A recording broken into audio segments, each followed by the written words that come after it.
A sleek ebony aircraft wings its way eastward over the waters of the Atlantic. The pilot is the world's greatest detective. The craft is the Bat Plane, and the destination is the heart of darkest Africa. Batman here, recording entry number 21A from my mission logbook. I am currently cruising at 1,243 miles per hour at an altitude of 57,000 feet. My estimated time of arrival over Africa's Kabanzi jungle will be approximately 25 minutes from now. As for the purpose of this flight to the largely unexplored Kabanzi Highlands, it all began only a few days ago, when Commissioner Gordon asked a favor of me in his office. John and Mary Tate, aren't they the man and wife team who won a Nobel Prize last year for their experiments with suspended animation? The same, Batman. And the fact that they'll be visiting Gotham City has been splashed all over the media.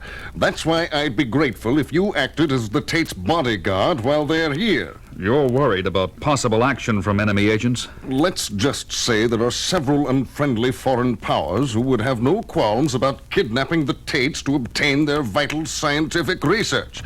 I'd feel a lot better if I knew you'd never be far from their side. Consider it done, Commissioner. Gordon was a cautious man, and he was right. Every major power on Earth has been trying to crack the secret of suspended animation for years, and the Tate's award-winning work in time suspension biology seemed to put them closer to perfecting the process than anyone else. All these thoughts ran through my mind as I met the famous couple that afternoon at Gotham Airport. Batman, this is indeed an honor. No one told Mary and me to expect such an esteemed figure to offer himself as our guide to Gotham City. John and I have been in awe of you for years, Batman. That is one feeling, Mrs. Tate, I assure you, is mutual. I consider it a privilege to be of service. I arranged to have the best suite at the Gotham Hilton awaiting the Tates, and I made sure I was in the next room. After a busy night of dinners and functions, the Tates retired to their suite for a well-earned night's sleep. I, on the other hand, remained on guard in my room next door, using transcendental meditation to ease my mind into a relaxed level of consciousness. Relaxed, but ever alert. Much of the night drifted by peacefully, and then I heard it. My TM trance was suddenly interrupted by the sound of a breaking window.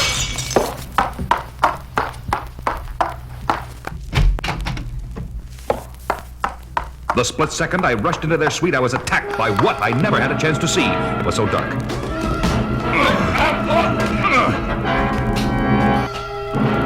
I struggled furiously, but it was already too late. My mystery attacker had me from behind, and the crushing grip of a bear hug not even a grizzly could have matched. Within scant seconds, the vice-like grip had the best of me. I passed out. The next day, I couldn't turn on a TV or radio or even pick up a paper without hearing the same story. And we here at WKGC can't help wondering if Batman's failure to rescue John and Mary Tate last night is a sign that it may finally be time for the cowled crusader to hang up his cowl. After all, the famous Nobel Prize-winning team is now missing, and many people hold Batman responsible. But I was too busy to indulge bad publicity, as my faithful butler Alfred helped me conduct a series of exhaustive scientific tests in the crime lab of the Batcave. I think we have it, sir. I believe this last battery of tests has narrowed down the classification of the pollen traces you scraped from your uniform after your skirmish last night. You're right, Alfred. I'm cross-checking the geographic tables now. Here we are. The pollen is Retulus parina, and it is only distributed by plants in the Kabanzi jungle in Africa.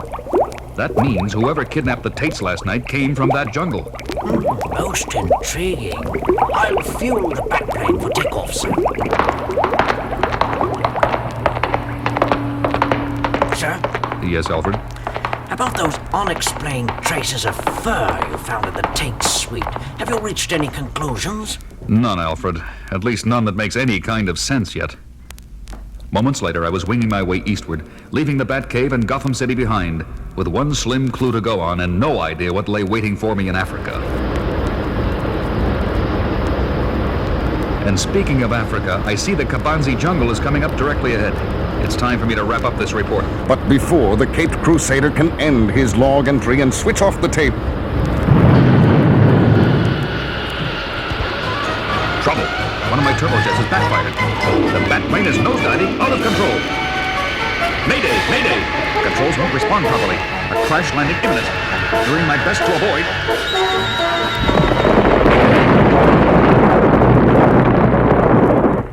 Finally, the smoldering and crippled Batplane comes to rest, leaving a torn and tattered figure slumped in the cockpit. A cowled figure that does not move or utter a sound.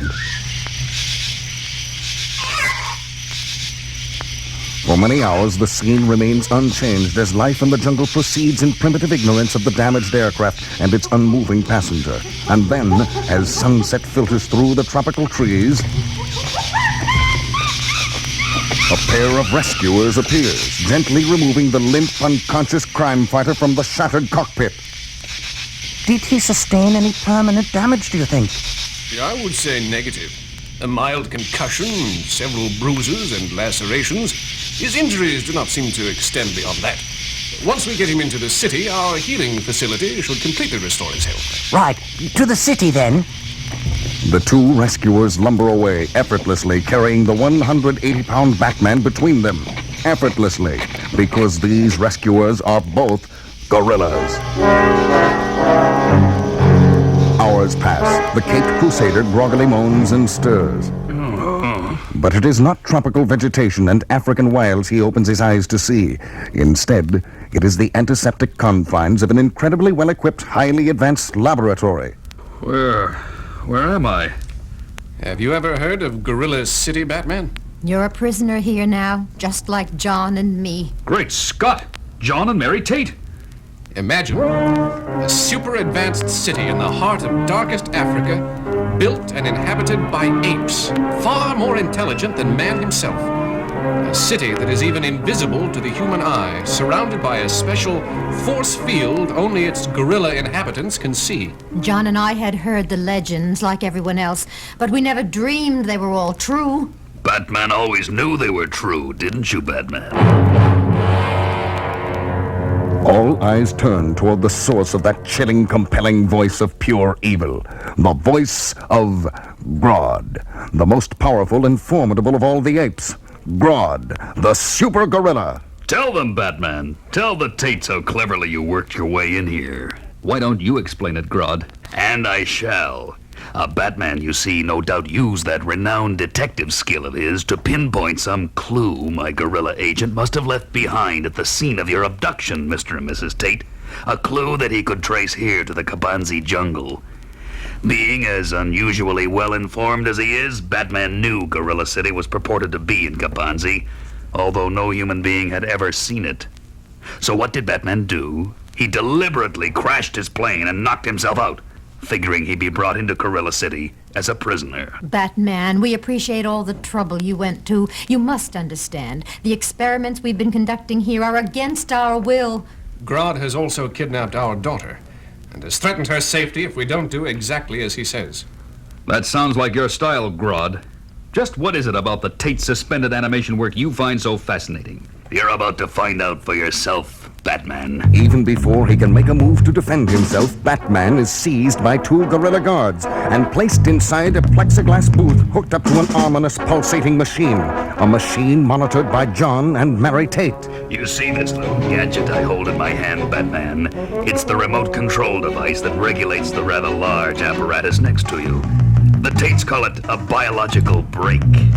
What it does is slow down a person's metabolism and body functions to an absolute minimum to prepare him for suspended animation.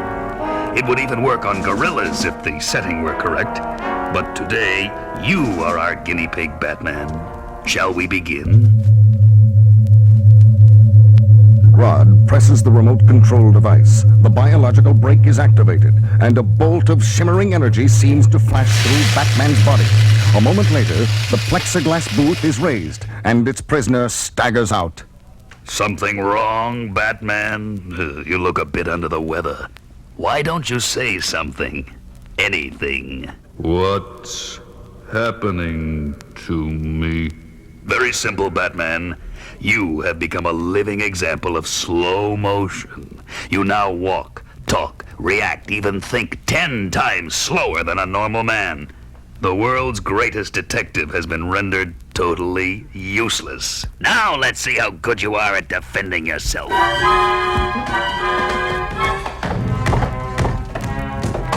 Don't do that. Stop it, Grodd. You're tossing him around like he was a rag doll. Please stop, you'll kill him. Hardly. Batman does not deserve such an easy death. I am through toying with him for now. What I have in mind for his demise will be far more excruciating. At once, John and Mary rush to the fallen Cape Crusader's side, only to discover... Oh, no! It can't be! Oh. He's dead, Grodd. I hope you're satisfied now. Get away from there. Does Batman think he can fool me as easily as a human? The grieving Tates back away as an angry Grodd kneels beside Batman's limp body, placing the remote control device on the floor of the booth. It's a trick. Batman should have recovered by now.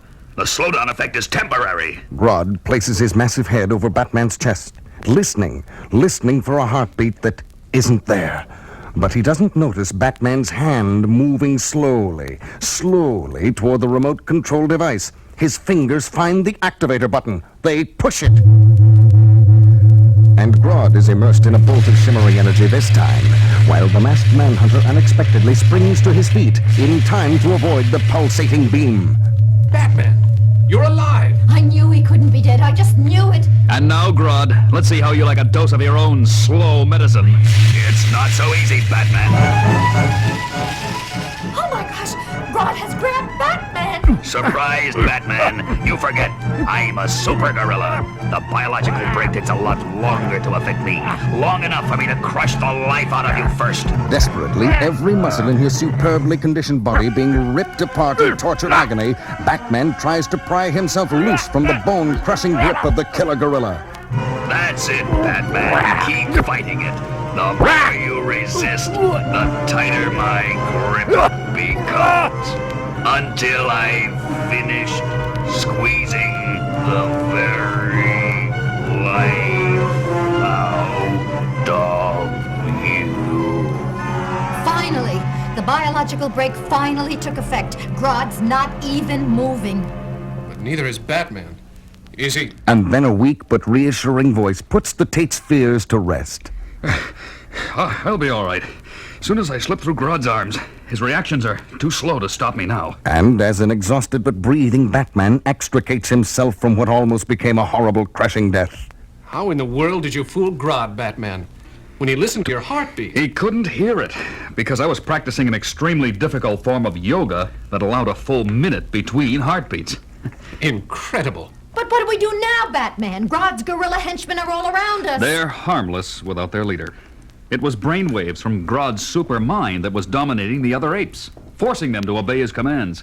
Normally, the citizens of Gorilla City are among the friendliest on Earth, but you'll soon see that for yourselves. And true to Batman's words, the super-advanced gorillas showed John and Mary Tate nothing but the finest VIP treatment. Thank you for returning our daughter to us so promptly, Solovar. Yes, you and the other gorillas have truly been splendid hosts these past few days.